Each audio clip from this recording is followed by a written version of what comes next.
Maybe you get rid of some lifting in order to bring in some training so that you have some other skills, some other capacities, because I think that those other capacities will serve you really well as you age. What are all the things that you see people lack when they're older? People don't tend to be as coordinated. People don't tend to be as springy. They don't tend to move fast. Sometimes when you just go down a singular path and you're honed in and focused on that, we start to lose some of those other capacities. You start to leave some of those behind. Can somebody go all in on one thing and then kind of unwind themselves later? But it's probably in your best interest to maintain a level of ability to access those movement capacities. There might be some people that might put a lot into their lifting, and then they might be so damaged when they come out the other side if they didn't pay attention to these things. What we're going to be getting to is like the top capacities you need for longevity, right? But I want to mention this because this is really interesting. You know how people always say bodybuilding is kind of like similar to a pageant? It's not really a sport. You can understand that, but bodybuilders are pretty much like, let me tell you something else. Another skill or sport or profession that requires that 24/7, runway models. Runway models, they are always making sure that their figure is right. They got to make sure that they look right in those clothes or lack thereof when they're on the runway. And bodybuilders, when they step on stage or when they're on their runway posing and doing their thing, well, it's the same shit. So, I mean, if I think of anything, it's just the exact polar opposite because runway models are small. Yeah, I'd maybe just say that in the defense of the bodybuilder is that they require a lot of food. Yeah, they require a lot of food and more training. So like the other person, potentially, maybe it's not a good strategy, but they usually don't eat, right? And bodybuilders end up in the same spot. They don't eat as much as they get ready for competition, but they have to eat a certain amount, a certain way. Like you can't go from being 250 that you are now to being like, for you to get down to like 215 or something wouldn't be a good move for you to get on stage, right? I'd be on stage like 220, 225. But like, getting down that fast and I'd be too small. And you have to take your time. So it's just like, I've never done anything before in my life where you felt like that tethered. Yeah. I was so like stuck to the actual, I guess the finished product, which is the, getting on stage, which kind of makes it amazing for getting in shape because you're like, I'm going to be on stage and like my reputation and everything I do is like kind of on the line. So I better diet my ass off for this. Yeah. I would say bodybuilding is closer to something like figure skating, right? You're still being judged on a performance, but you can't just like show up just depleted because then you're not going to be able to perform. Yeah. So but I can see the runway thing. That makes sense. But yeah. And I think, when it comes to longevity, we're just hearing so many people talking about the importance of muscle. And I'm right there with everybody. I think that muscle is really, really important. But it's kind of like, how much muscle do we need? And when I think about these different sports, you think about some of these sports sort of mold you into looking a particular way. So if you just kind of go through different sports, start to think about it a little bit, would you want to look like an ultra runner? Maybe not. Maybe that's not everyone's cup of tea. Would you want to look like a sprinter? Maybe for some people, they're like, hey, that sounds kind of cool. Or a long jumper or a high jumper or a triple jumper. Or, a lot of the people in track that we've talked about on the show a bunch of times look incredible. So I think that would be a great thing to think about is like maybe you get rid of some lifting in order to bring in some training so that you have some other skills, some other capacities, because I think that those other capacities will serve you really well as you age. It's important to think about. And, think about as you get older. When you get older, if lifting is one of your main physical activities, well, what are all the things that you see people lack when they're older, right?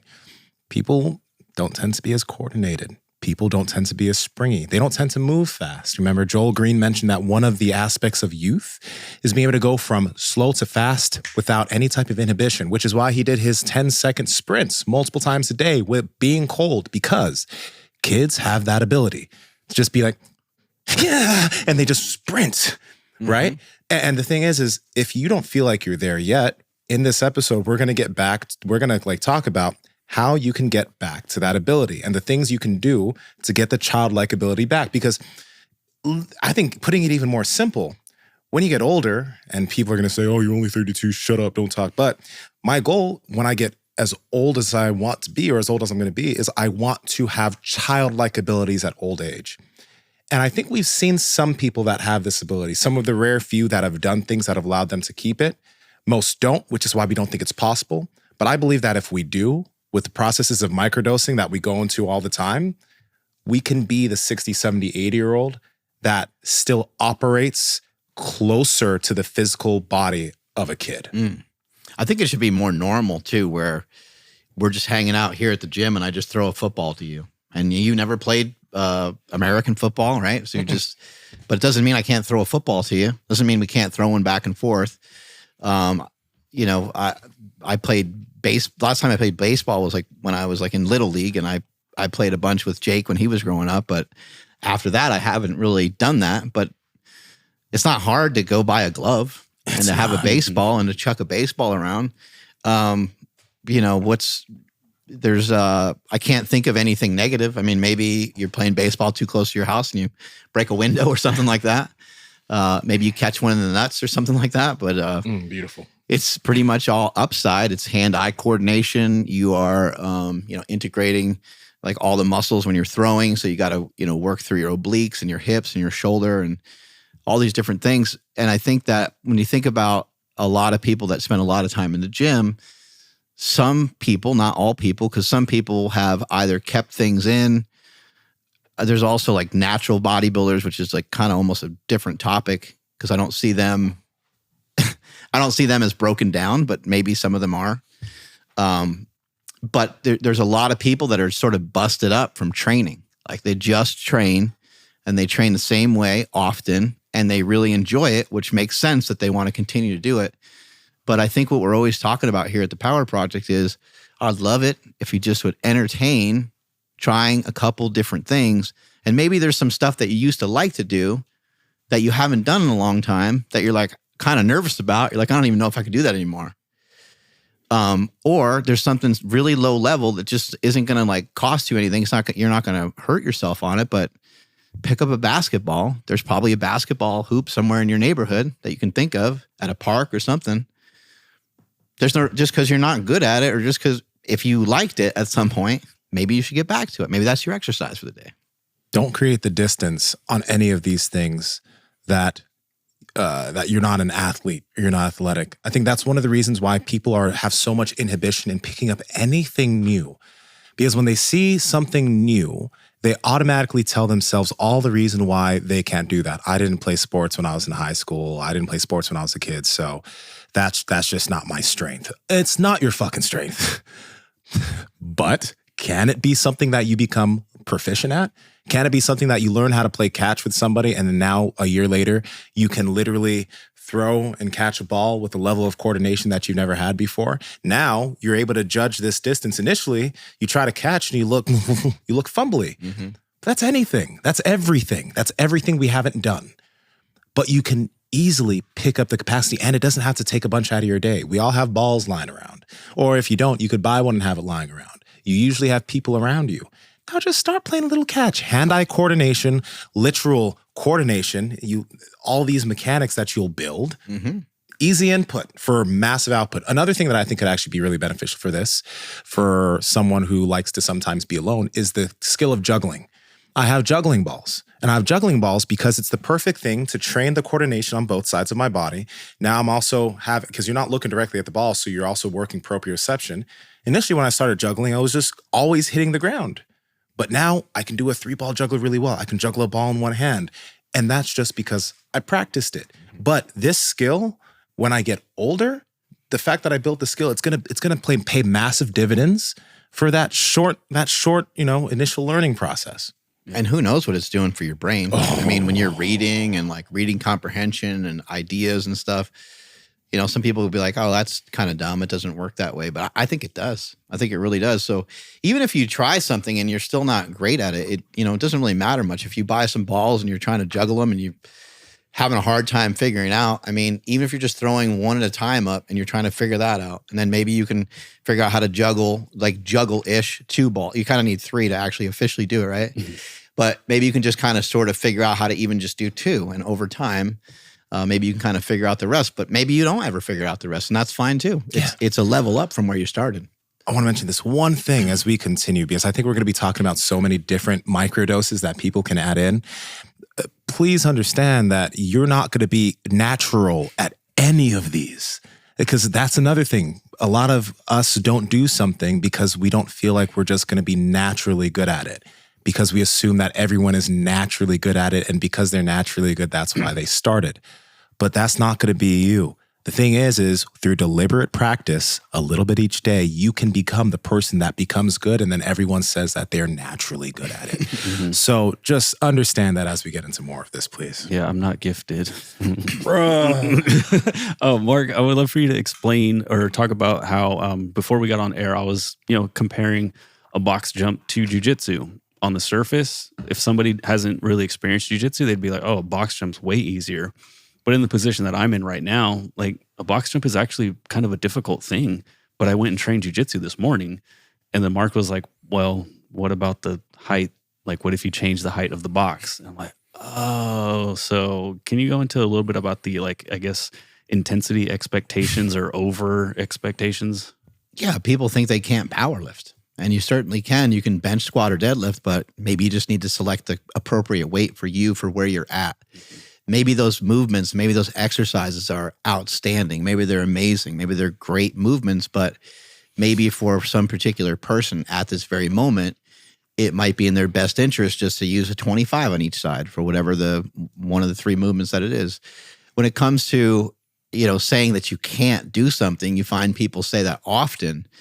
And if you break it down, you go, wait a second, you said you can't run.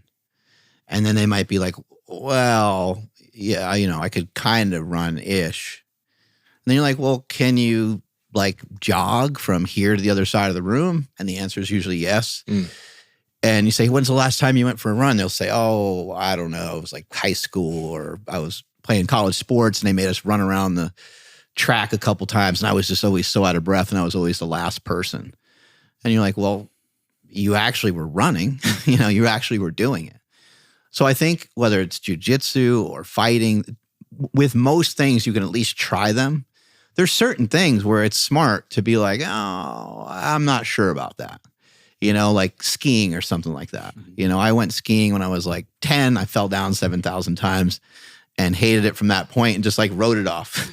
So it's understandable if you want to write some things off here and there. But what we're talking about is, what are some things that can maybe potentially help you to live longer and to maybe enjoy life in some ways that, there's a lot of stuff like powerlifting compromised me in some weird ways that things I never even thought about.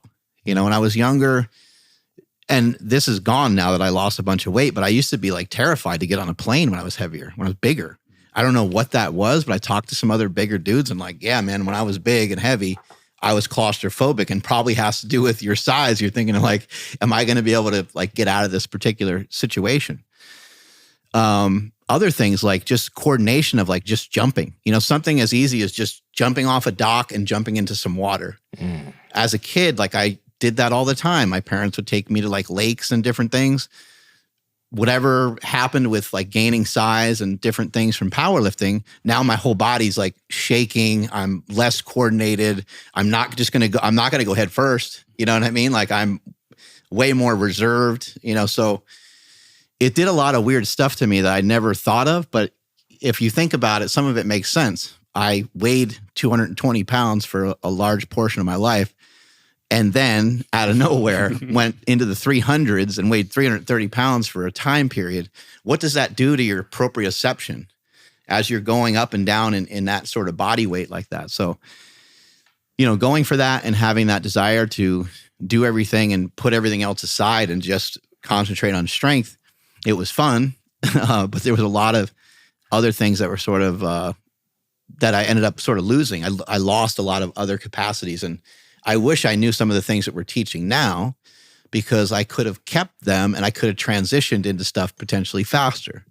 Or some people might say, well, maybe you wouldn't have been as good at powerlifting. And that could potentially be true, but I doubt it. Being able to handle the stresses of your day, the stress of exercise and being able to stick to your nutrition plan takes good rest and good quality sleep the night before. And if your mouth is opening during sleep, or if you're snoring, well, your sleep quality is compromised. That's why we've partnered with the best mouth tape in the game, Hostage Tape. If you have a beard, it's going to stay on. If you have a CPAP, it's going to stay on. This tape is not going to fall off your mouth like most other tapes do when you're asleep. And to enhance the way you breathe through your nose, they also have nose strips. Head over to hostagetape.com/powerproject where you can get a 3-month supply of Hostage Tape for only 65 cents a night.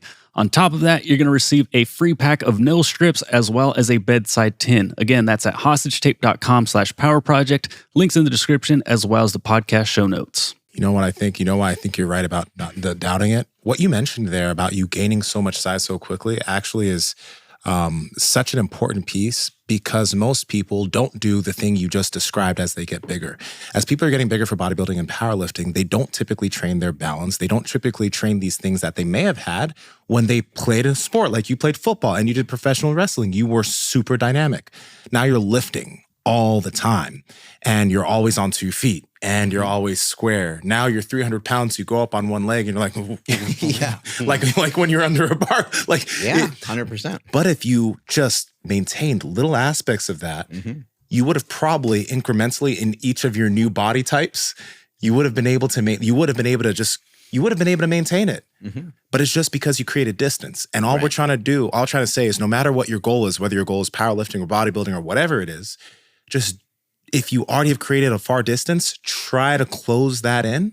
And if you're in a place where you're going towards those goals and that's still what you want to do, take what we're talking about this episode and apply some of these things so that you don't create such a large distance between yourself and true dynamic athleticism. And you think about a kid can get down, up and down off the ground super easily. And you could say, oh, well, they're fucking short, they're low to the ground. So of course they can get down there, but it doesn't stop at 4 years old. It doesn't stop at 5. It doesn't stop at 7. It doesn't stop at 9. It doesn't stop at 10. It doesn't stop even when a kid, in most situations, I'm sure there's some people that are compromised, but 15, 17, 19, 20, I have a 20-year-old, I have a 17-year-old, and they can do all kinds of stuff. Neither one of them are necessarily like freaky when it comes to like mobility or anything like that, but boom, they can pop on the ground, get up off the ground, healthy knees, healthy back, healthy wrists, healthy, healthy everything, like an older person, they go to push and then, and then they got to roll to one side or avoid a particular way, or they might have to swing their leg in a way where you're like, oh, that's, interesting because they had to get like more momentum than the other person or whatever. And so you have to stay close to these things. You don't lose these things because you get older. You lose these things because you no longer do them. And so you want to try to figure out, you don't necessarily have to get up and down off the ground, but that's a good start. Just use your couch a little less. Try to make things more inviting. Yeah. I was in a text message back and forth with Ben Patrick, Knees Over Toes. And he was like, look at this hotel room. Like, who would want to, or this hotel gym? He's like, who would want to train here? It's like, and it had like decent stuff, it had dumbbells and it had like, a machine, and everyone's grateful that there's like equipment, right, to lift on. But he's like, in terms of getting on the ground or doing mobility, not that you couldn't do it anywhere that you want, but there wasn't like a station for it. There's no area for it. The only padding that the floor had was just like a little tiny yoga mat. So if someone that's in their 60s or 70s that has had distance from not getting up and down off the ground, they're not going to want to do it in there. It's not comfortable enough. Can you add one more? I'm going to add one thing on this because we're going to get to other capacities, but you mentioned something so good right there, and I want to tell this story.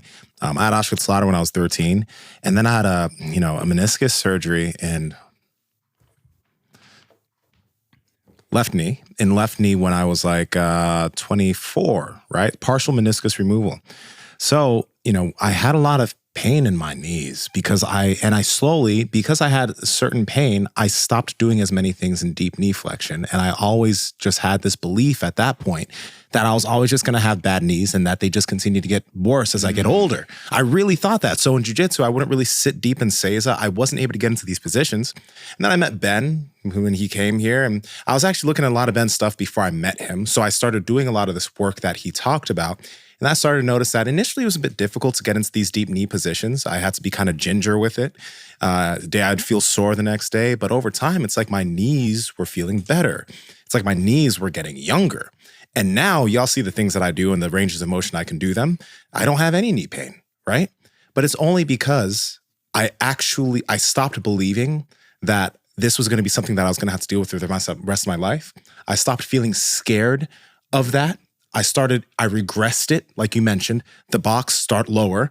I regressed it to a point that I literally thought was just so juvenile and so childish. And I was like, I felt kind of like a pussy. But by doing that for a while, I was then able to progress it. I was like, oh wow, I've never done this type of stuff with my knees, and now I don't have any knee pain. And I can just maintain it. I know just touch these positions. I don't even have to do crazy workouts for my knees anymore. I just have to touch these positions and make sure they're there. And then if I feel any iffiness, I just, I do a little bit of maintenance and I maintain it. That's what we got to do for all of our capacities. I think what's cool about you is that this stuff's getting tested. You're getting tested. Like you and Andrew are physically going against other people. For me, like I'm running and doing some fun stuff and it's cool, but I don't have to manage or worry about someone else. It's not like I'm running and someone's just gonna like hip check me, at the track over in Davis. Although that would and it might feel good kind of to get like hit. I haven't been hit in forever. But could you imagine your hips though, like throwing against another runner? Like that guy's got no chance. Oh yeah, yeah. He might just bounce off that big old booty. Yeah, that's right. Calm down. When you were saying about jumping, I sort of sidetracked it a little bit and talked about a couple different things. But again, just think about, you say that you can't, someone says they can't jump. It's just like, well, maybe just jump on like a 6-inch box and actually watch the best jumpers in the world. Like go on Instagram, like check out some of these people that can jump really well. Jumping, by the way, is amazing. Like get some jumping in somewhere, somehow, some way. You don't even have to jump onto anything or off of anything. You just jump straight up and down is going to be a good start. But jump onto like a low box, jump onto a 6-inch box, an 8-inch box, something like that. You'll see a lot of high-level jumpers, a lot of high-level athletes doing these like tiny jumps. And they're just getting like their rhythm down. And they pogo kind of back and forth. And when you do a jump like that, it actually can be more fun than just jumping on the higher box, because the higher box is just like a little bit of a pony trick at some point, because now it's a matter of how mobile you are to get your feet back up underneath you. Whereas when you're doing the shorter boxes, you can really work on your plyos and your rhythm, and you can bounce all different ways. You can work on rotation. And so it's just we have to stop telling ourselves that we can't do stuff. We just need to bring things way down a couple notches. When I was at the track today, I met my exact opposite. This guy's flying around the fucking track. And I was like, oh my God, this guy's cruising. Like, it doesn't even make sense how fast this guy is going and how far he's going. I'm like, what is he doing? Mm-hmm. And when he stopped for like, he was doing some intervals. I'm like, what are you like doing, like a 5-minute mile pace? He's like, yeah. I was like, holy shit. I was like, how many of these are you doing? He's like, I'm doing 800s. I was like, get the fuck out of here. Ew, dude. Yeah. And he's like resting, I don't know, 2-3 minutes or something like that in between. How big was he? He was, he was like, he looked like a runner. Okay. He looked like a runner, but he was like, oh yeah, I have been running my whole life.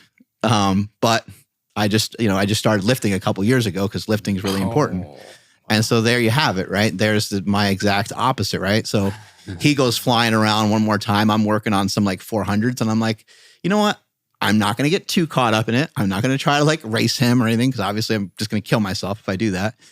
But I just want to sort of stay with him. I stayed with him for about 3/4 of the way, and I was just, wow. I was toast. And I was just like, well, that makes sense. If he came into here, he came into the gym, he would have a hard time keeping up, right? Mm-hmm. But it's a skill set. These things are all skill sets. There's nothing really to sweat.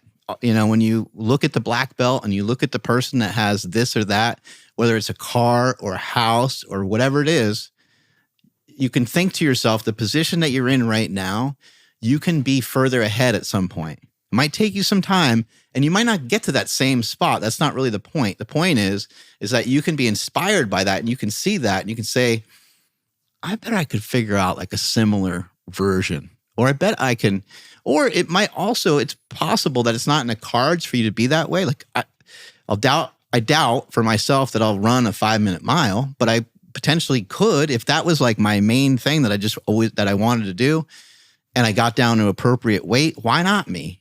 You know, if not you, then who? Like why wouldn't I be able to do it? The only thing that would hold it back would just be my limitations that I put on it. Mm-hmm. No, I was just going to say that, like, kind of almost like the opposite of what you were saying about your knee, which was like you didn't get down into it because you thought it was kind of over. Even if I did or didn't get into any position that I wasn't used to, I always thought, but it's always going to be there because I used to have it. But then when you don't get there, you don't train the thing, whatever it is, and all of a sudden one day you go for it, like, oh, I got old and it doesn't feel good. Self-fulfilling prophecy. Whatever that means, yeah. I'm not on the intellectual side, bro. Sorry. So what happened was I'm watching my son, and he, like, if there's a thing, he's jumping on it, over it, through it, on top. Like, he's gonna jump off of it, especially like that's been his thing. He'll jump on the bed and he'll act like he's Spidey, and he'll like do it like a 180 off of the bed. It's pretty cool, and he's sticking the landing. And I was like, you know, fuck this. And so like he thought it was cool because like I jumped on the bed, like I dove on the bed, and I was like, oh, like dang, he used to be able to do this for hours, and he's already going for hours. So like what we're doing is like if I don't know, watching like the Niner game or something, I'll lay down a wrestling mat and I'll just do pogo hops with him. I don't do it every time because some days I'm just like, dude, I'm kind of smoked right now. But at first I was like, I cannot believe, like it was very disheartening. Like, I cannot believe I can't do this without my knee hurting. Like, what the heck? Like, are you serious right now? Tiny little pogo, like just because, like, you know, the mat has like four pieces to it, and you unfold it and it's like wide open, and you have 4 sections, I should say. And I couldn't get through all 4 sections without being like, oh, ow, ouchie. And then I was like, but he's having a good old time because he's doing it with me. And then we're like, you know, going side to side, having fun with it. And then after we're done, my knee's not hurting anymore. So I was like, hey, let's do 2 at a time. So I started jumping to the next one. It's like, oh, that kind of hurts a little bit, but it's not too bad. And then like it started feeling really good. So I started like jumping, and then, you know, kind of like a box jump and bringing my knees up high to just like make it look cool for him. And so he starts doing it too. But again, like I was shocked. I was like, dude, I can't believe I can't do this. But then little by little, I started being able to do it.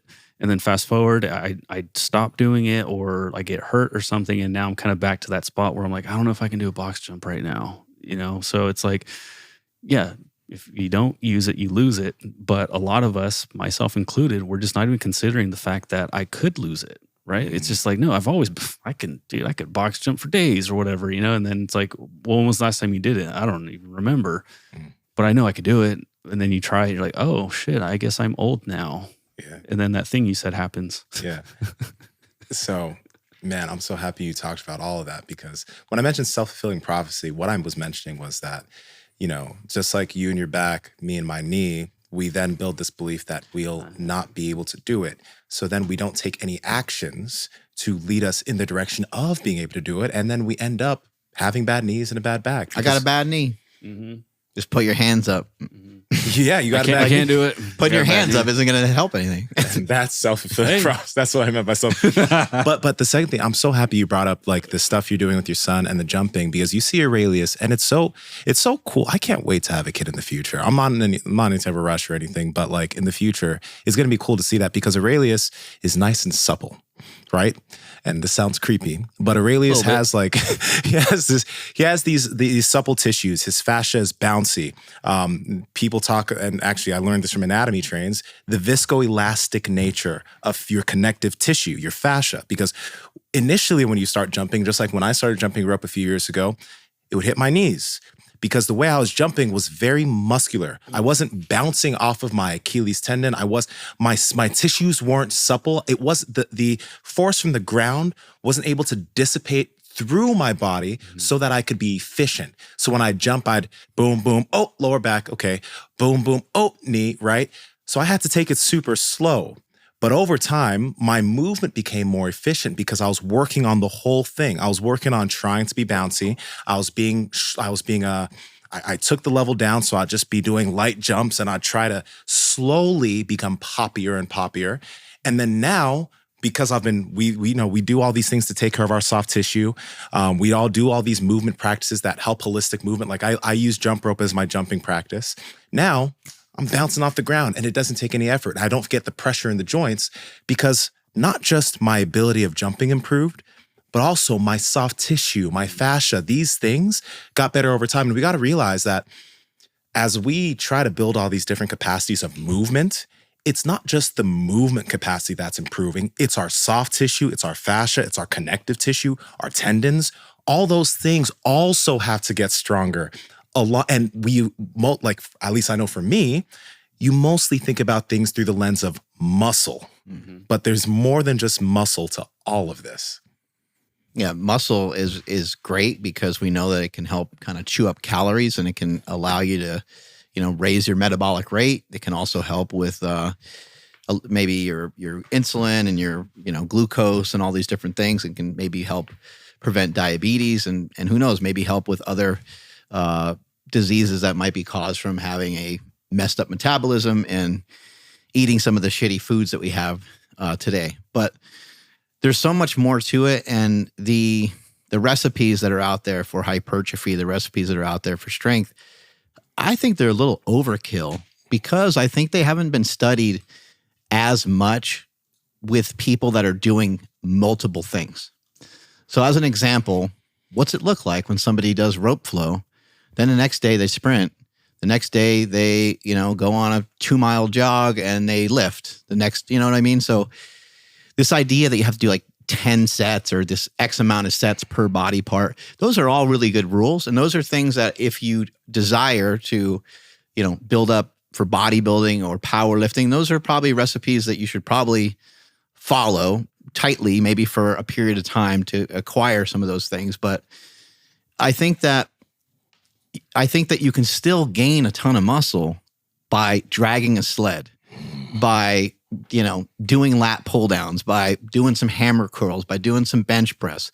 Then the next day you hit a sprint. Like I think you could still have a wide range of shit that you do.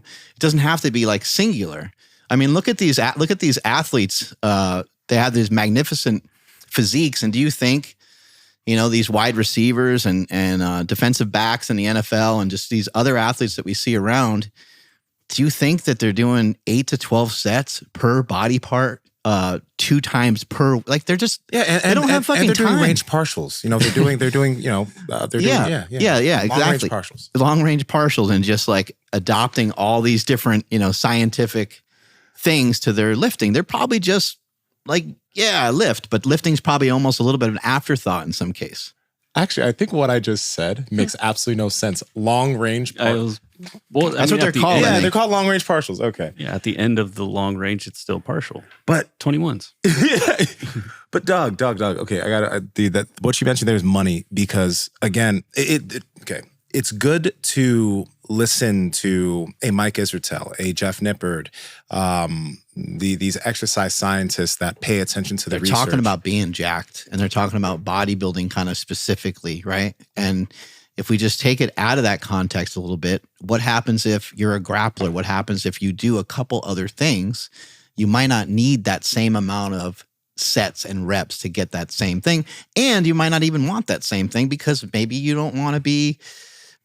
Sometimes the amount of muscle mass that you're going to require or acquire, I should say, might not behoove you in your particular sport, right? hey, behoove. Hey. Pinky up and everything. I'm winning right now. I don't know what, but I'm winning in something.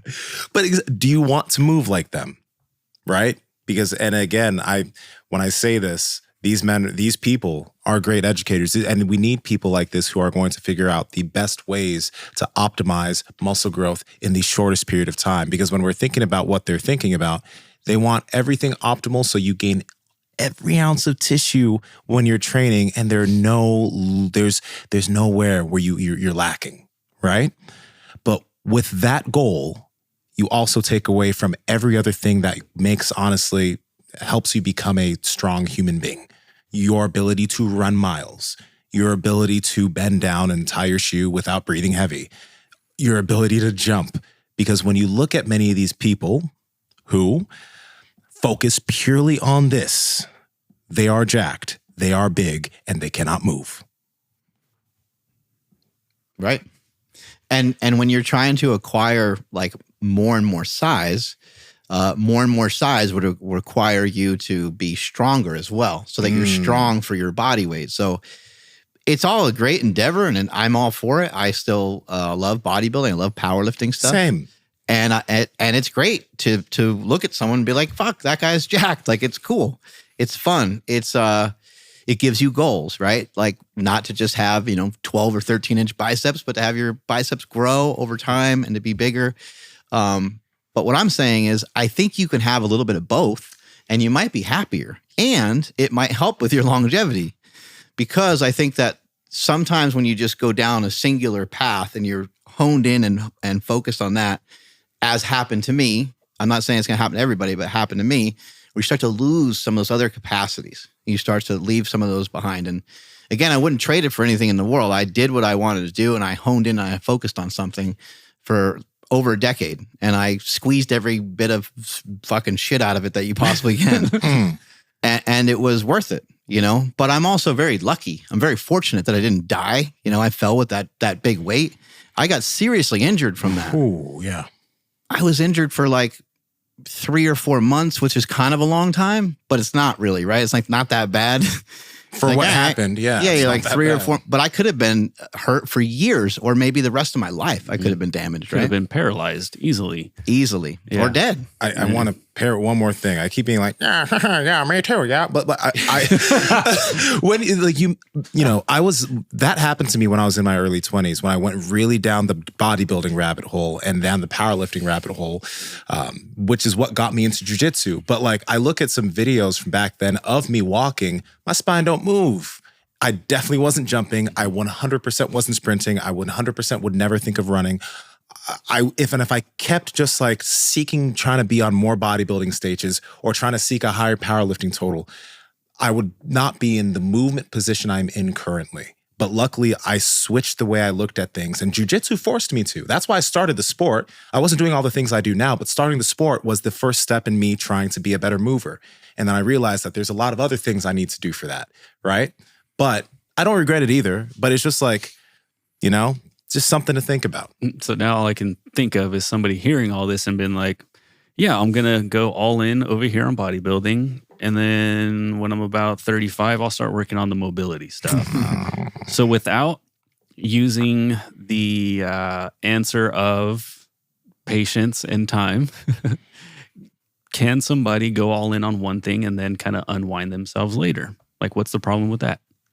I think for you were keeping with some of your mobility, right? Am I wrong? No, like okay. Because you got into stretching, but then I don't know if that happened later or. Yeah, it's a timeline. Kelly Starrett, I discovered in 2013 with supple leopard, right?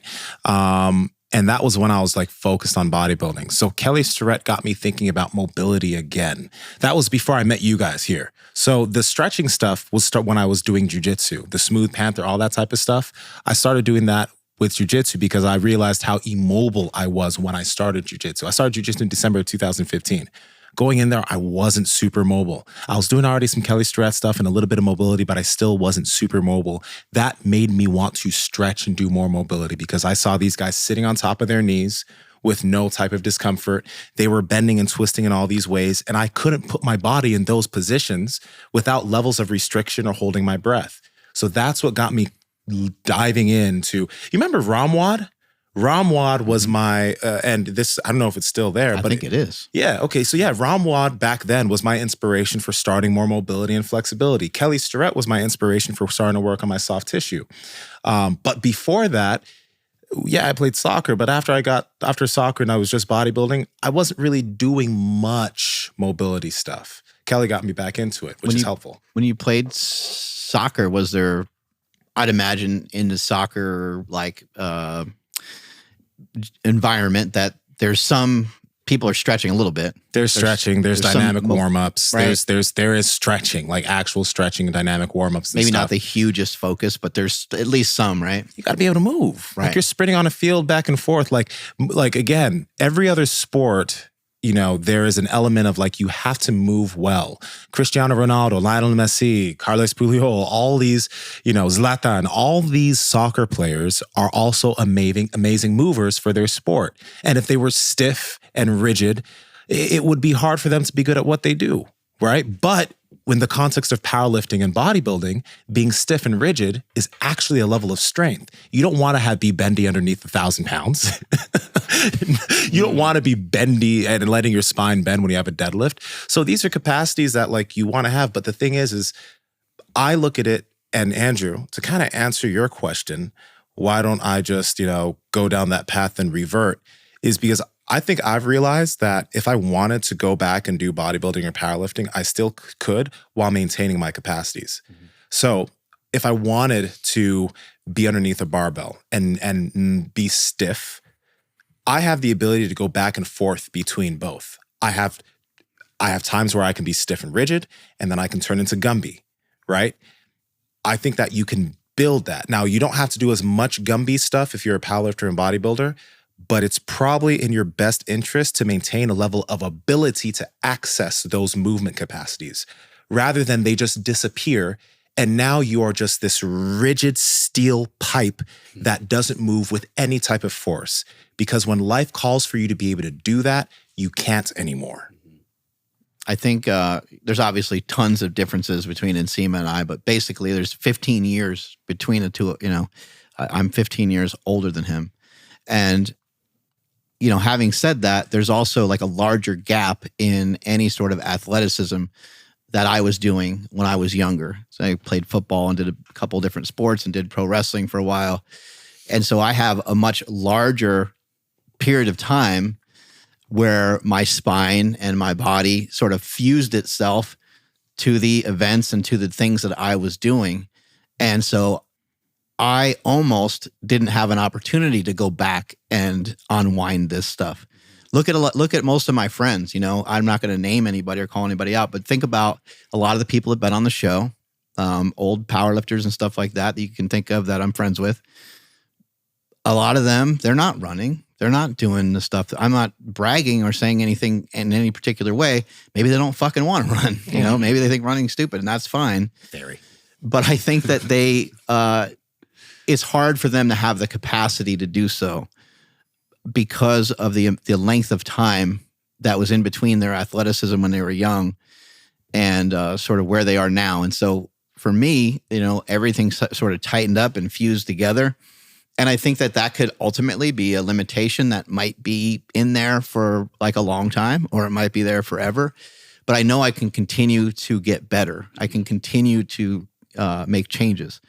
And today, with no warm-up, I just was like, I have a goal. I want to do a 1 minute, 400, which I'm sure if I practiced it and worked on it a bunch, I could probably figure out a way to do it in that speed, like probably in a few months or something. But I'm like, I just want to do it before I'm 50 because I don't really care about the time factor of it. And so I went, and with no warm-up, I did like 90 seconds. And I'm like, all right, well, with just like a harder effort and a warm-up, I might be at 120 or 115 already. You look at like a 115 400 meter, there's not a lot of people that can just go, and there's a lot of people that we know that are young and can put that effort in. Graham could go do that very easily, barefoot backwards probably. But there's not a lot of people that don't practice that often that can go and do that. And so I think for me, I'm very fortunate to have the opportunity to go back and unwind this stuff. But, to answer your question, very directly is there might be some people that might put a lot into their lifting, and then they might be so damaged when they come out the other side if they didn't pay attention to these things. I was fortunate. I was very lucky. Almost everything that I've ever done, I've always tried to go to the best people, the absolute best people. I wanted to box. I lived in New York. I found out about Kevin Rooney. I'm like, I'm going to the Catskills. I learned how to box from Kevin Rooney. That's the same guy that trained Mike Tyson. Customato obviously trained him, but he was dead years prior to me training there. I didn't train there for a long time, so I never became an amazing boxer, but I've always had the attitude of like, I want to go to the guy. Who's the guy? Who's the guy that created rope flow? Let's bring that guy in here. Who's the guy that created the Bosu ball? Let's talk to that guy about balance. I always wanted to learn from the best. It's the same reason why I went to Louis Simmons at Westside Barbell. Louis didn't talk a lot about mobility necessarily, but he did talk a lot about like keeping in shape. And I mentioned this many times on the show. Not many people listened to him. He was like, oh, you should carry the 60-pound med ball around the building twice. And it was probably like by the time you got back around, it was probably like a quarter mile or something. Like it was huge. And cold. And cold as fuck. Yeah. And then he always talked about like dragging the sled and different things like that. And the mobility stuff did come from Kelly Starrett. So I had a similar experience. I went to see Kelly at the parking lot of Dreams, the gym that he had that wasn't really a gym. It was just this like outside thing. I wish you guys had a chance to see it. It was like just the most magical, amazing thing that you could ever think of, because people were literally there. There's hundreds of people there just for him because he was such a badass. Wow. Cold, rainy. People don't know that maybe about San Francisco, but it's freezing there. And the weather is always like weird. Definitely always very windy and cold. But anyway, Kelly was like, hey, why don't you teach this class? I'm like, fucking CrossFit class. And I weigh like 1,000 pounds. I'm sweating and it's 65 degrees out and I'm purple, And so I start describing like how to squat. And I said, yeah, it's like, you put your feet down, you lock your feet in, and you want to try to like torque your feet out and drive your hips forward and flex your butt. And then Kelly just came over and gave me a big hug. He's like, oh my God, I've been talking about this for years. He's like, this is amazing. He's like, he tells the class, he's like, Mark and I have never even spoke about this. And I was, telling him how to drive the knees out and all that kind of stuff. And so he and I just aligned on a lot of things, but then he started teaching me about mobility stuff and opening up the hips. And it's not like I just all of a sudden, boom, picked it up and all of a sudden became really mobile, but I listened to him. Because as I watched him more, at first I was like, yeah, fuck this guy. Like this guy doesn't know anything about strength. Like, what is he talking about? But first of all, he was actually very strong. And then secondly, he said one time in a seminar, he said, I might not know your sport, but I know about human movement. And I'm like, I need to open up my ears and stop being an asshole because I'm going to miss out on the good stuff. And so I opened up my ears and paid attention, and I utilized a lot of his stuff. I mean, there was one competition that I did some of his mobility WOD stuff. I did some stuff to open up the hip capsule. Did one on the left side, one on the right side. Did one for the hamstring, right side, left side, 500 pounds in the bar, squat briefs, set, 700 pounds, another set, 900 pounds, set, go to the platform, 1,030, boom, 1,080, game over. Damn. And everyone was like, aren't you going to warm up? And I'm like, I did all the stuff I need to do. I'm good. Wow. If you're someone that's taking supplements or vitamins or anything to help move the needle in terms of your health, how do you know you really need them? And the reason why I'm asking you, how do you know, is because many people don't know their levels of their testosterone, their vitamin D, all these other labs like their thyroid, and they're taking these supplements to help them function at peak performance. But that's why we've partnered with Merrick Health for such a long time now, because you can get yourself different lab panels like the Power Project panel, which is a comprehensive set of labs to help you figure out what your different levels are. And when you do figure out what your levels are, you'll be able to work with a patient care coordinator that will give you suggestions as far as nutrition optimization, supplementation, or if you're someone who's a candidate and it's necessary, hormonal optimization to help move you in the right direction so you're not playing guesswork with your body. Also, if you've already gotten your lab work done, but you just want to get a checkup, we also have a checkup panel that's made so that you can check up and make sure that everything is moving in the right direction if you've already gotten comprehensive lab work done. This is something super important that I've done for myself. I've had my mom work with Merrick. We've all worked with Merrick just to make sure that we're all moving in the right direction and we're not playing guesswork with our body. Andrew, how can they get it? Yes, that's over at merrickhealth.com/powerproject. And at checkout, enter promo code PowerProject to save 10% off any one of these panels or any lab on the entire website. Links in the description as well as the podcast show notes. That's wild. So like, again, obviously perspectives change as we start to learn stuff, but I just remember thinking I just want to get jacked. I want to get big. Don't care what it takes. And now I want to be more mobile. Like I want to be able to get into positions. Obviously, this has a lot to do with jiu-jitsu, but I want to be able to jump on dive on the floor with my son and do those things. I really don't care what happens in the gym anymore. And so like it's weird because I'm 39 now. I have 2 kids, but one of them's really young.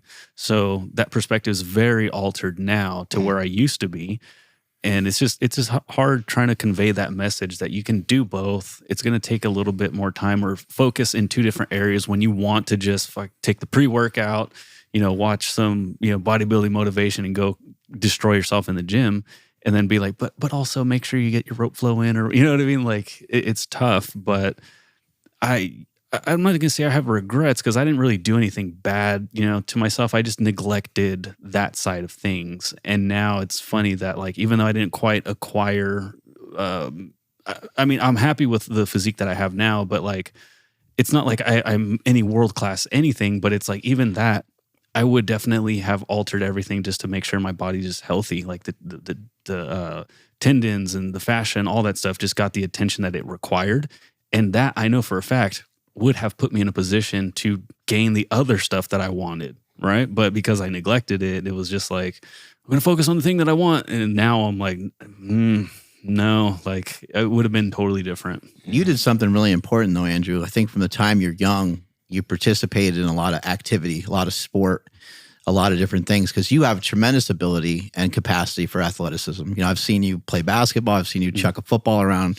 I've seen you like run routes and stuff. And it's not we're doing anything super complicated, but you have like a finesse within you that's different. Like there's. Do you remember when we hiked that football? Both of us couldn't fucking get it to Steve, and then Andrew's just like, boop, and it ends up in his hands. Yep. That was pretty cool. No, that's not an easy thing to always understand because you're like, all right, am I going to muscle this or am I going to try to learn this as a skill? And sometimes you can just like, you can kind of just be sweet with something and make it work really well. But I think you have a good ability with that. And I think what you're talking about, Andrew, and I think what's confusing about all this is we're at this point now where we're like, well, what is strength? Like, what is it to be strong? Like, if you can propel your body through space, I would say that's pretty strong. And then like how fast you can propel your body through strength, like it doesn't always have to be like a numbers game. It doesn't have to be that you ran an 11-second 100-meter and that means you're strong. Or you ran a 4.5 40 and that means you're strong. I think what would mean that you're strong is if you had any bit of improvement, that means that you're getting stronger. So if you can handle a 6-inch box to jump on now, and you can work your way into being able to touch the net of a basketball hoop or touch the rim of a basketball hoop, to me, that's a good sign you got stronger. Can you do more pull-ups? You got stronger. People often talk about how frustrated they get that they lose weight. And they're like, man, I'm losing so much strength. And it's like, you used to not be able to do any pull-ups. And now you can do them easy. You can do walking lunges in the parking lot with weight on your back. You could barely do a walking lunge with your own weight, period. You're not breathing hard up the stairs. Yeah, you're right. There's a lot of things that you're gaining. And I understand, okay, you're bench pressing the same. And there's a couple movements that are maybe tougher. But I think what is strong and, can you defend certain positions that are maybe awkward?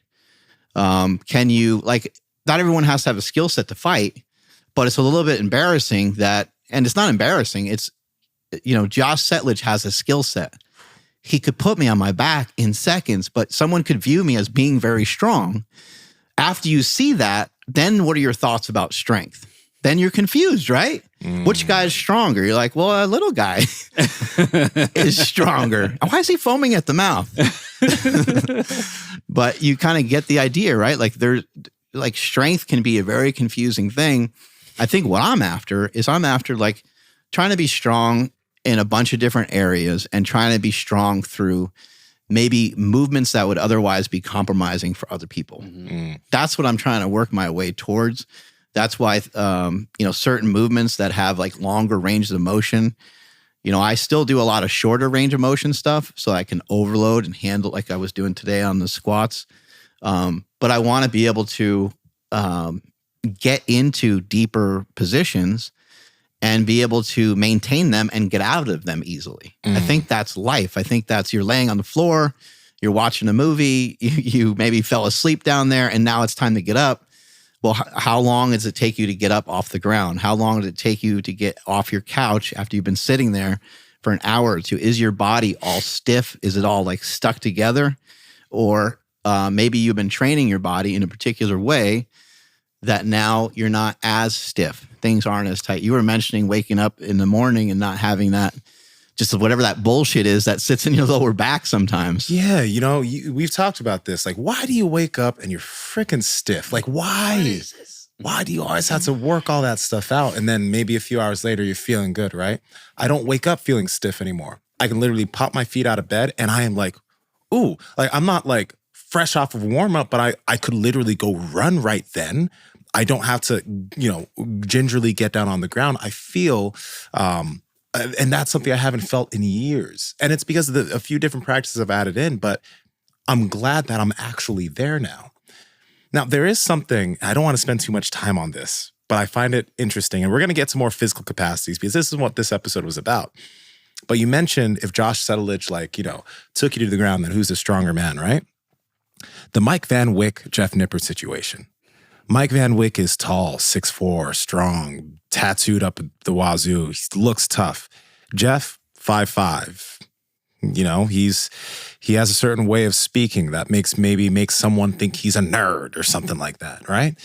Jeff makes this response to Mike that's very nice because Mike made this video saying all these science-based nerds, blah, blah, blah. Jeff makes a very just nice response, talking back and forth. And then this strong man is in a gym, throat hits this other guy, and then throat checks him again, and then does something to his cameraman. And people are looking at that situation, defending this dude, saying, oh, Jeff should have kept his distance, blah, blah, blah. But who's actually the stronger person in this situation? Who is? Is it the guy who made a respectful response and didn't come back to try to do anything else? Jeff could have, I get it. Mike is taller, so Jeff probably didn't want to go up against that. But at the same time, if we're thinking about strength and we're thinking about elements of strength, Mike Van Wyck is an extremely weak human being. He couldn't even hold his cool against someone who made an internet video about him. He had to, with his 9-inch plus stature against Jeff Nippard, he had to resort to physical violence against him.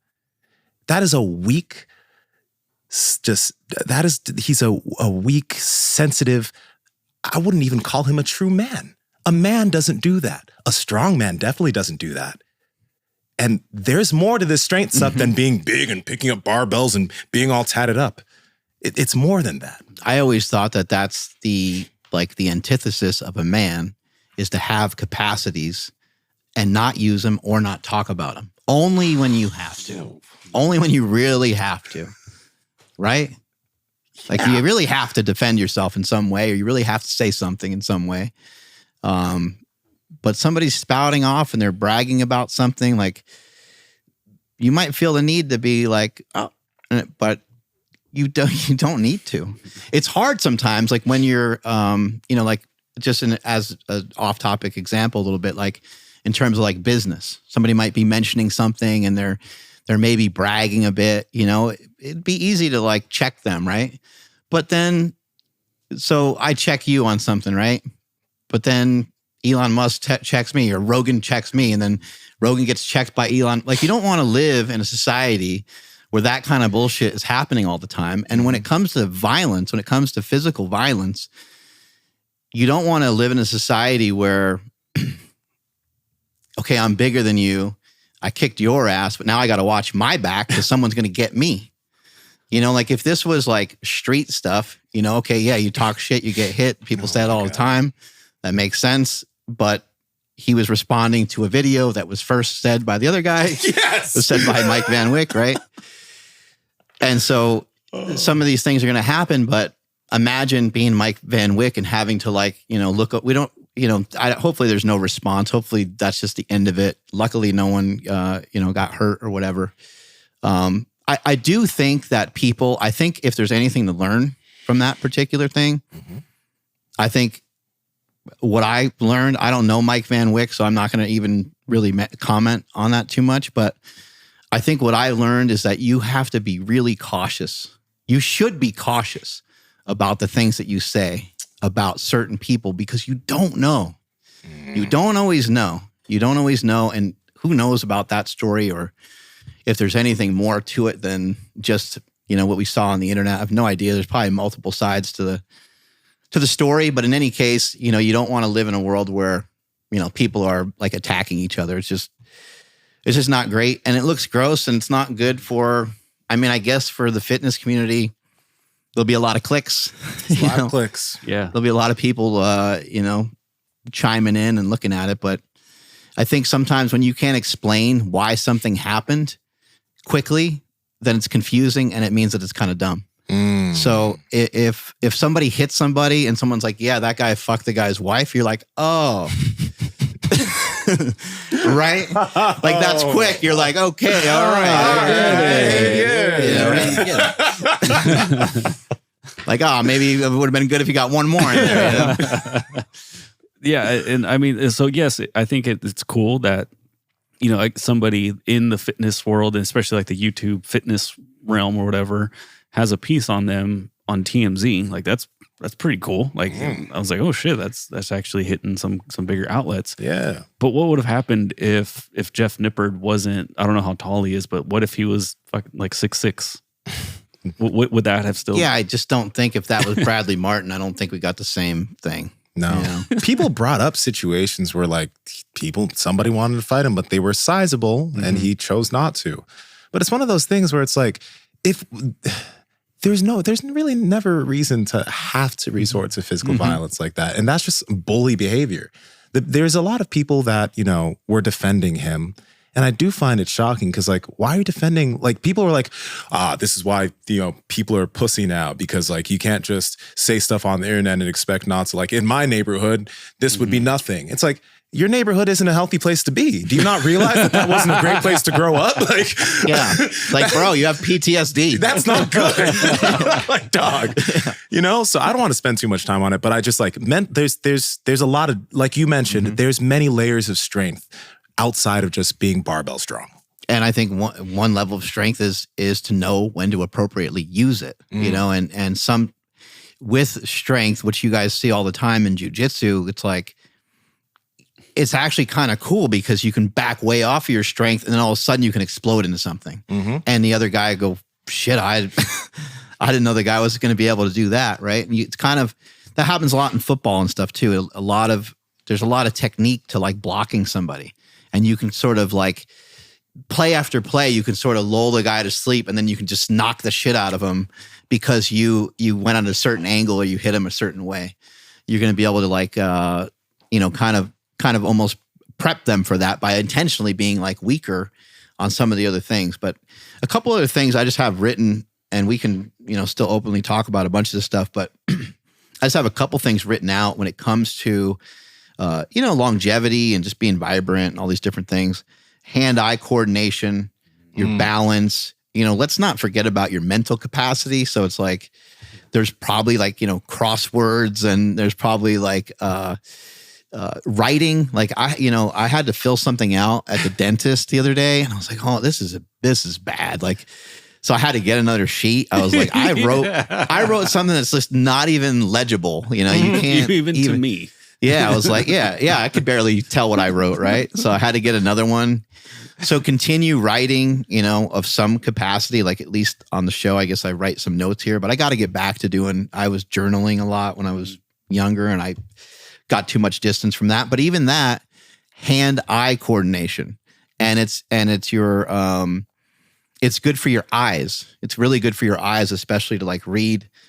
You got things like balance. Okay. We hear a lot about grip. Mark, stop at the balance. I want to play a video that you sent Andrew and I. Andrew, this is perfect for what you just mentioned. We also have that video that Huberman ended up posting as well, of the 99-year-old guy running around San Francisco, like boxing, shadow boxing. Oh, yeah. That was pretty sick. That's on either my thing is always buried with because I post so many things, but you can also check it out on Andrew Huberman's thing.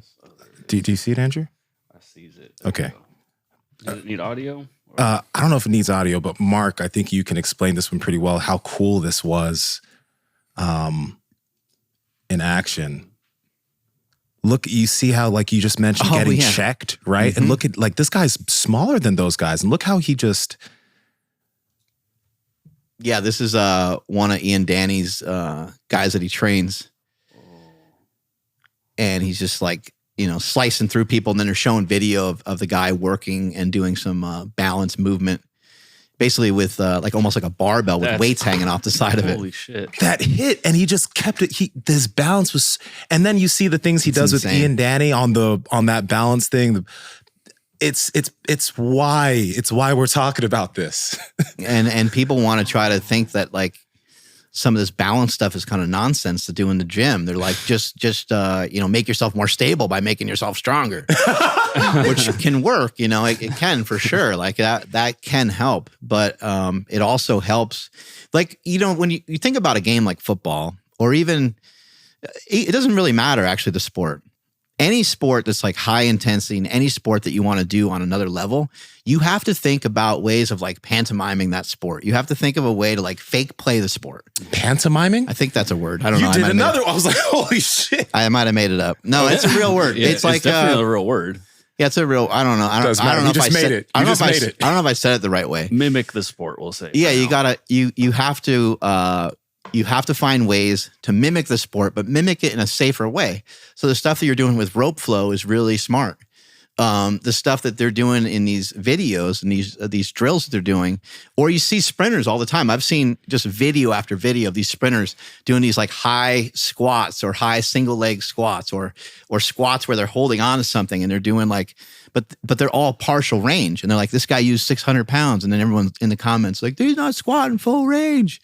But he's doing something to overload his body in a very particular way for a very particular result. Yeah. So I wasn't trying to cut you off. Just when you said that, I was like, I had to play this video. But you were mentioning the other capacities. You mentioned balance, coordination, hand-eye coordination. Oh, yeah. And I was also just saying, like, I lost track for a second, but it's important that you figure out ways to you got to find mimickers of what it is you're doing. You can't just go and sprint all the time. You can't just go and do the thing all the time. You can't just play 5-on-5 basketball. Why do they sometimes play 3-on-3? Or why do they practice and they do all these drills, right? And why do they have drills in jiu-jitsu and drills in wrestling and drills in football? There's drills everywhere because if you could just play the game and get better, that's what they would do. Yeah. And you can kind of play the game, but in a sport like football, you're just going to get hurt. If you just keep playing the game, everyone, like, you're not going to have a roster to be able to even play. And so some sports aren't like that. You can play them at higher intensities.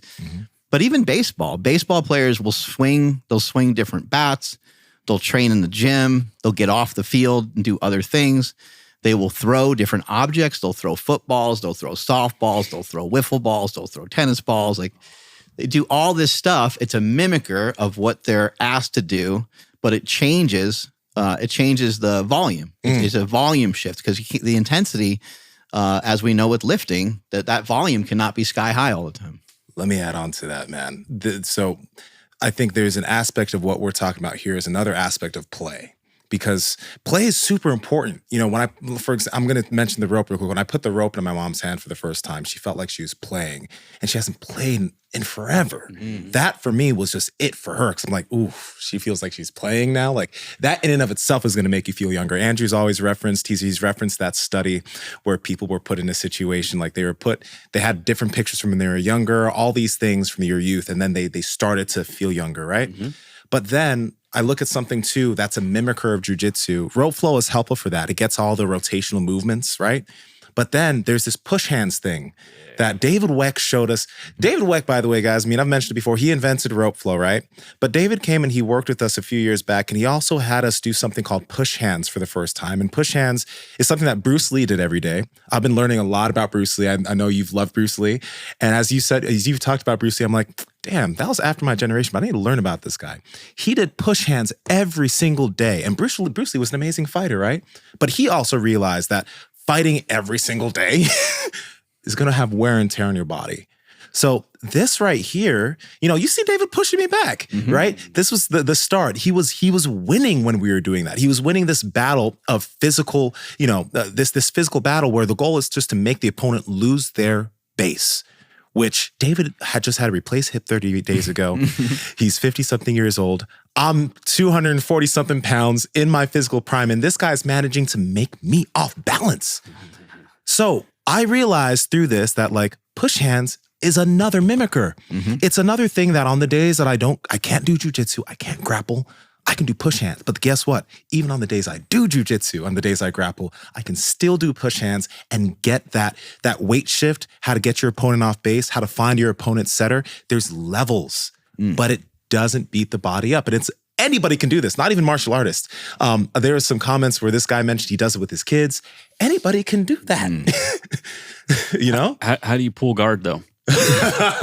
Is it a little bit like people doing like underhooks? Like you see the wrestlers doing underhooks and they allow each other to get them. They go back and forth. Is it a little bit like that? Anybody who like does Tai Chi, because I'm not a Tai Chi guy, right? I'm not a push hands guy, but I know that some people have specific rules. The game of which we were playing here was like, okay, you know what? We don't grab with our hands. The goal is just to whoever gets off of their balance. So if they take a step, they lose. And yeah, if you get an underhook and you manipulate your opponent's weight, cool, but you can't grab.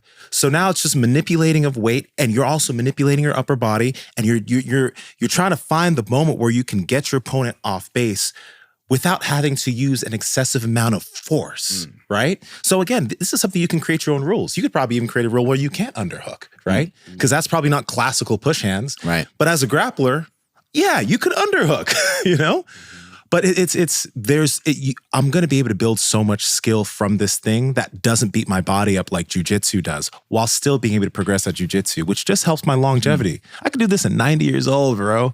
That's what's exciting about it. And this right here, freaking hell, good people that do Tai Chi, people like Bruce Lee, these people have known about this for centuries. Yeah. It's thousands of years old, And it's play. It's also play. I think other mimickers of jujitsu or other mimickers of grappling could be anything to do with your hands. I know you do the rice bucket deal. Yeah. Any sort of grip work that you're going to do, hanging, obviously like rows and all those different things we do in the gym, they can help promote your grip, but they're not super direct. So you may want to do like farmer's carries and some of these other things. I found even just hanging from a bar is great just for stretching along with, it sometimes feels like it's hard for me anyway to like disassociate my hips and my back from my body. They feel like they're sort of like stuck or jammed together. And when I hang off a bar, it feels like it helps that to kind of open up a little bit. And then obviously it helps a ton with the shoulders. If something like that is hard, again, scale it back. You might think, oh man, that might be painful to hang off a bar, or I'm not sure. Put a band underneath you. Put a band, have a band go across the rack, or figure out a way you could hang the band from the bar that you're hanging from as well. I like to put it across though in the J hooks, and then you could hang from it, and then you can hang one arm at a time, which feels really good because then you can really disassociate, and you'll get a pec stretch, you'll get a pec through the shoulder, through the bicep. All those things I think are really valuable.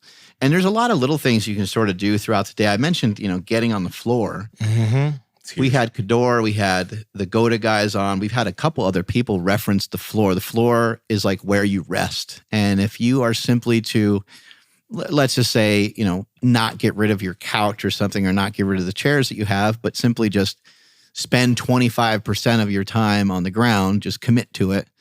And again, put down something soft if you need it at first. There's no reason for you to be in like tons of pain. But the ground is going to be something that will sort of help your mobility, help your recovery in a lot of ways, because at first you'll be on the ground and it will hurt and it will suck. But over time, you'll be able to adapt to it. And if it doesn't hurt for now, it's still a form of active release in some way, because it's kind of digging in to your butt cheek or your hip, whichever side you're on. And then it keeps you moving as well, right? Or as opposed to like you're on the couch, you're sort of stuck in one position. You probably won't move for 45 minutes or an hour. If you're on the ground, you're probably going to shift and move around a bunch. Yeah. And again, so just going back to my son and his abilities right now. So like he will get onto this planter box, which isn't terribly high, but he jumps off of it barefoot onto cement. And I can hear the thunk, I can hear everything. He just nonstop, just doing it over and over and over. And I'm just like, dude, I can't do that. Like, that's crazy, you know? And I'm sure at one point I probably could. You could, right? You absolutely. And then, so that's where I started like, kind of like, I need to look at what he's doing and figure out how I can start doing that stuff too. Right. Because it was there once, and I can probably work on getting it back. Yeah.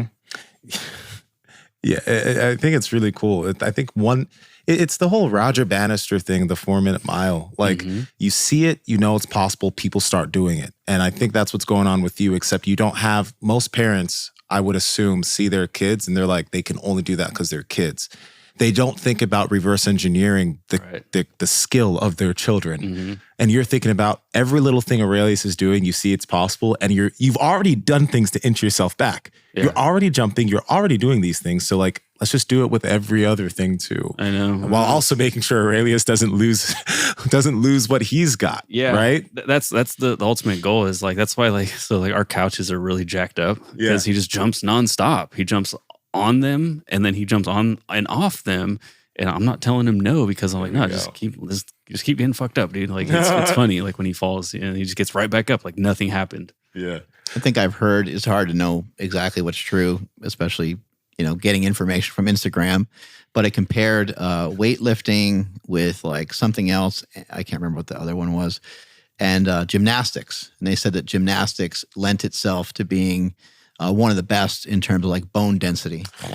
Because of the impact, you know, and then the guy was like, you know, well, what do we do with this information, since no one, you know, not a lot of people can do gymnastics to that, you know, that degree that was studied, because they were testing some of these like younger athletes.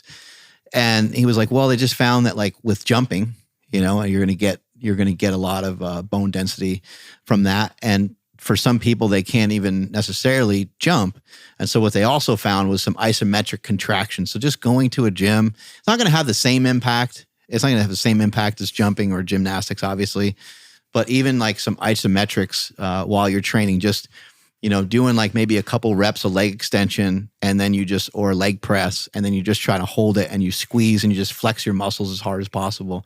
They were showing that even had a good result. And the less trained that someone is, probably the more profound result it will have, especially in terms of their muscularity, and more so than their bone density. To add on to that part about the bone density thing, yes, gymnastics is super high. An interesting thing is like, there's MMA, because I think I know what you're talking about. I saw a chart similar. I think MMA was one of the things at the top. Football was one of the things at the top. Resistance training was one of the third things. On the bottom was swimming, running, as in distance running, and it made sense, because when runners are doing a lot of that running, even though you'd think that they're pounding the pavement and that helps their bone density, they're also extremely efficient and extremely light, and they're running in a way that doesn't really cause a lot of impact to their joints. So unlike someone who's an inefficient runner who might actually be getting some benefits there, runners get less benefits the more they do. They're probably also calorically restricted, which doesn't help them build more bone, right? Swimmers don't have any gravity. They're in a pool, 0 gravity, but it's great for the cardiovascular system. And so what can we take from like these sports like football and MMA? There's a few things. There's obviously the impact, right? The impact of getting struck in football and MMA getting struck. And I've heard from Peter Attia's podcast where it's like there's also a high bone density benefit from Brazilian Jiu-Jitsu. There's aspects of getting struck, but then there's also aspects of the skeleton being pulled, and then pressure from a different opponent being put on you, where you now have to deal with that pressure, right? So one thing that people can do is, again, like, this doesn't have to be all your training, but can you learn to like hit a bag? Like, I have a bag at home, and you got to go to a place, get your punching form checked or whatever. But since I learned David Weck's core fist every single night in my garage, not every single night, there's a few nights I take off because I can feel some soreness in my wrist and stuff. But as time has been going by, I can strike it longer. I create the core fist, right? And I can legit just like, strike that bag over and over and over. And my fists are getting stronger. I legit can feel the shockwave of the bag going up my body. So I can feel that. And because of that striking, my bone density is also going to be, I'm getting a different level of actually bone density improvement, since this isn't something I did. So it's one of those things that, again, it's fun. Anybody can get themselves a bob, I think. Yeah. Right. Punch the hell out of thing. Yeah. You have a bob? Yep. I have one that I bought like a long time ago, and I need to get a heavier one because this thing is like a kid's one. You can just like bop it over. Yeah. So I need to get a better one. But I mean, you can make all this stuff pretty simple. It doesn't have to be difficult. It doesn't have to be hard. When it comes to jumping, you can even get like a rebounder. Yeah, there's the bob thing. Punch the hell out of that thing. And rebounders have some different benefits, right? Yeah, they do. Yeah, they're supposed to have some benefit of bone density, which you wouldn't really think because it's kind of a soft landing. But you are, for some people, you have to look at. We're so deep into the weeds, that we've been training forever. So someone that has, just doesn't have a lot of years under their belt with training can get stimulus from all kinds of stuff. And really, it's about finding something that you'll enjoy.